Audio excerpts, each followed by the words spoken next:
O que é que transforma um povo de escravos em uma nação de verdade? Hoje a gente vai mergulhar fundo em uma das histórias mais poderosas sobre libertação e identidade que existem, a saga do livro de Êxodo.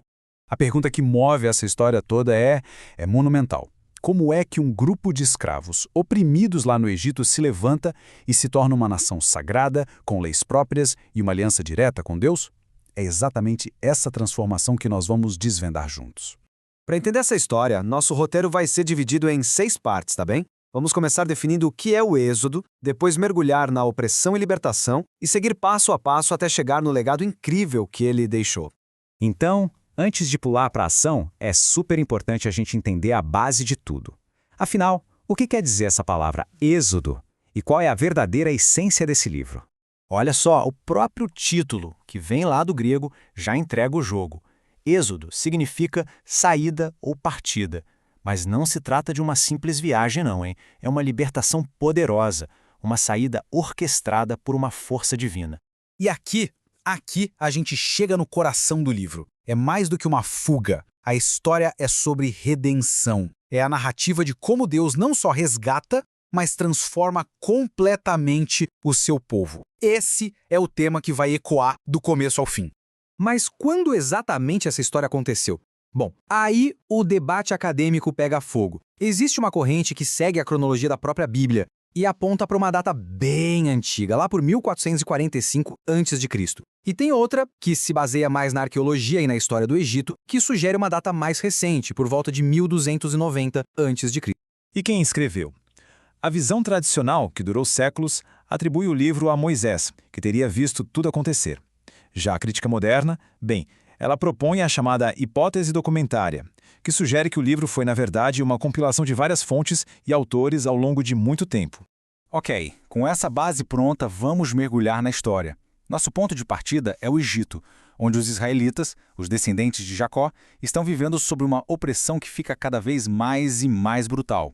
E no centro de tudo está Moisés, um homem com uma vida que parece dividida em 3 atos de 40 anos. Ele vai de príncipe no palácio do faraó, a pastor exilado no meio do deserto, para finalmente se tornar o líder improvável, escolhido para libertar seu povo. Cada fase dessa vida o preparou para o que vinha a seguir. Mas a liberdade não veio fácil, não. O confronto com o faraó acontece através das 10 pragas, e elas são muito mais que desastres naturais, sabe? Elas são apresentadas como um confronto direto, onde o Deus de Israel mostra seu poder sobre cada um dos deuses do Egito, quebrando a resistência daquele império. O ponto alto da libertação acontece em 2 momentos-chave. Primeiro, a instituição da Páscoa. O sangue de um cordeiro protege os israelitas da praga final. É uma redenção simbólica pelo sangue. E logo depois vem a travessia espetacular do Mar Vermelho, que sela a fuga com uma demonstração de poder absoluto.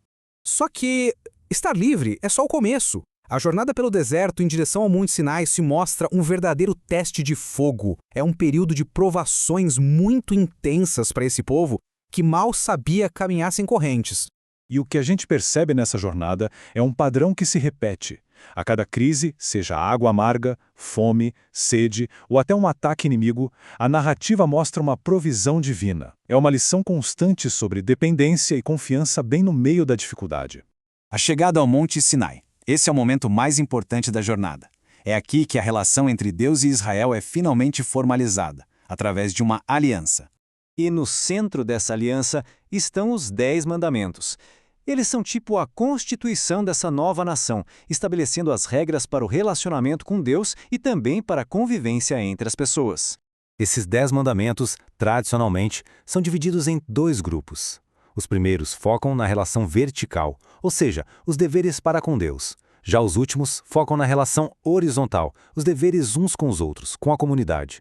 Juntos, eles formam a base de toda a ética e moralidade bíblica.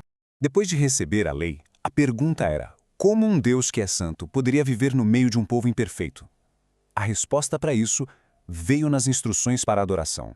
A solução é o tabernáculo, um santuário portátil, super complexo. O projeto dele, todo detalhado, revelado a Moisés, tinha um propósito revolucionário: criar um espaço para que a presença visível de Deus pudesse habitar bem no centro do acampamento, no meio do seu povo. E para fechar, vamos entender por que o Êxodo não é só uma historinha antiga. Os ecos dessa saga ressoam através dos séculos, moldando a fé e a identidade de milhões de pessoas até hoje.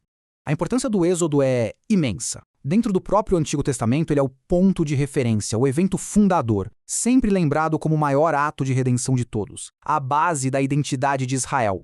E esse legado vai ainda mais longe, chegando ao Novo Testamento, que olha para os eventos do Êxodo como se fossem sombras de uma realidade muito maior. Moisés é visto como um precursor de Cristo. O Cordeiro da Páscoa aponta direto para o seu sacrifício, e o maná no deserto prefigura um sustento espiritual.